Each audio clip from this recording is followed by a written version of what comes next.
আল্লাহ বলেন আগে জিকির করো, আল্লাহকে স্মরণ করো, এরপর আল্লাহর কাছে চাও। আমরা অনেকে অভিযোগ করি বা বলি আমরা এত দোয়া করি, দোয়া তো কবুল হয় না। কই দোয়া তো হয় না। এই যে দেশে এত অশান্তি চলতেছে, কত অরাজকতা, অথচ হুজুররা দোয়া করে, আমরা দোয়া করি, কই হচ্ছে না তো। এগুলো অনেকগুলো জবাব দেওয়া যায়। একটা জবাব এটাও হতে পারে যে আমরা চাওয়ার মতো চাইতে পারি না। চাওয়ার মতো চাইতে পারলে অবশ্যই যেটা আমার আপনার জন্য কল্যাণকর, আল্লাহ সেটা ব্যবস্থা করে দিবেন। হাদিসের ভাষ্য অনুযায়ী দোয়া কবুল হওয়ার মানে কি? যা চেয়েছি হয়তো তাই পাবো, অথবা যা চাইছি তা পাইলাম না, আল্লাহ আমার আপনার কোনো বিপদ দূর করে দিন, হতে পারে না? অথবা যা চাইছি তাও দেয় নাই, বিপদ দূর করে নেই, আল্লাহ আমার আপনার জন্য সঞ্চয় করে রেখে দিবেন পরকালে দেওয়ার জন্য। সুবহানাল্লাহ। বর্ণিত আছে আমরা যত দোয়া করি, হাসর ময়দানে যখন আল্লাহ যখন দিবে, বান্দা তোমার এই এত সওয়াব, তো বান্দা বলবে যে আল্লাহ আমি তো এই সমস্ত সওয়াবের কাজগুলো করি নাই, কোত্থেকে আসলো?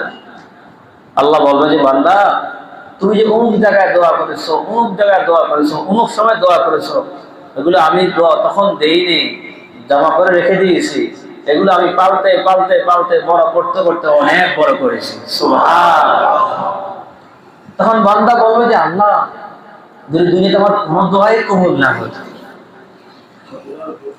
এই জন্য আমি আপনাদেরকে বলে রাখি, মুখস্থ রাখবেন, মনে রাখবেন, কিছু ইবাদত এমন যেগুলো কবুল হবেই হবে, লাভ আর লাভ, কোনো ক্ষতি নাই।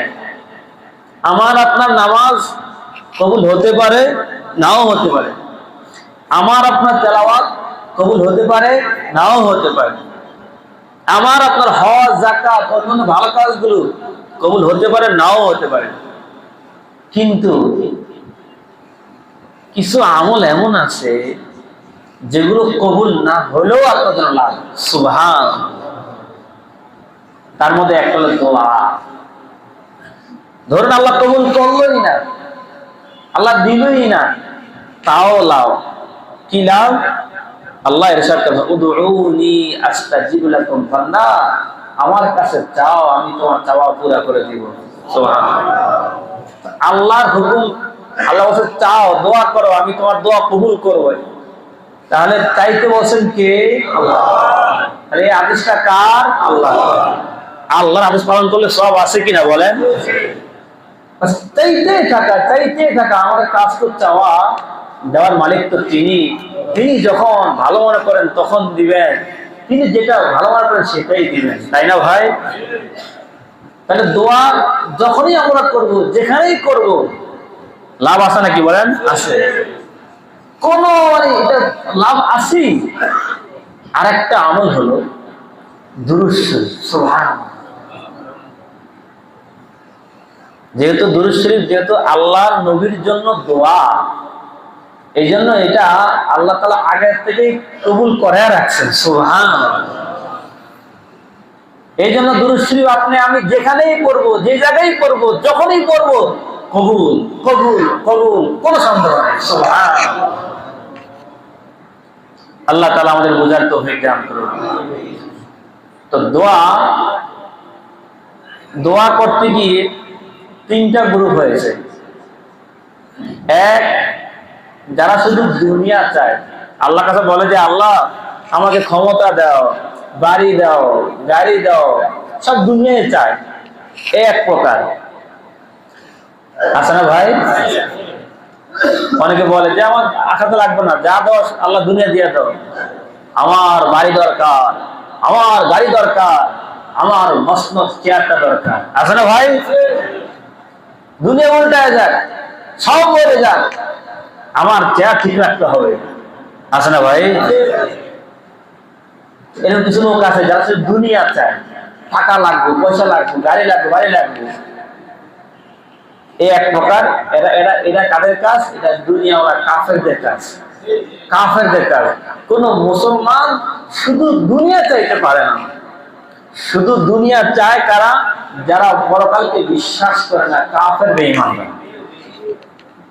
দ্বিতীয় আরেক প্রকার, যারা শুধু আখিরাত চায়, যে আল্লাহ আমাকে দুনিয়া কিছু দেওয়া লাগবে না, শুধু আখিরাত দাও, কবরে দাও, হাসরে দাও, আখিরাতে দাও, দুনিয়া দেওয়া লাগবে না। এটা এক প্রকার। এটা ভালো না খারাপ? খারাপ। হ্যাঁ, অনেকে বুঝে না এটা খারাপ ভাই। শুধু আখিরাত চায়, দুনিয়া লাগবে না, এই দোয়া করা যাবে না। কি দোয়া করতে হবে? আল্লাহ শিখিয়ে দিয়েছেন। আল্লাহ বলেন, রব্বানা আতিনা ফিদ দুনিয়া হাসানা ওয়া ফিল আখিরাতি হাসানা ওয়া কিনা আযাবান নার। আল্লাহ বলেন এইভাবে দোয়া করো, ও আল্লাহ তুমি আমাদেরকে দুনিয়াতেও কল্যাণ দাও, আখিরাতেও কল্যাণ দাও। সুবহানাল্লাহ। তার মানে যে ব্যক্তি দুনিয়াও চায়, আখিরাতও চায়, এটাই কোরআনের বক্তব্য, এটাই শরীয়তের বক্তব্য। আল্লাহু আকবার। আল্লাহ কত দয়ালু, আল্লাহ কত মেহেরবান।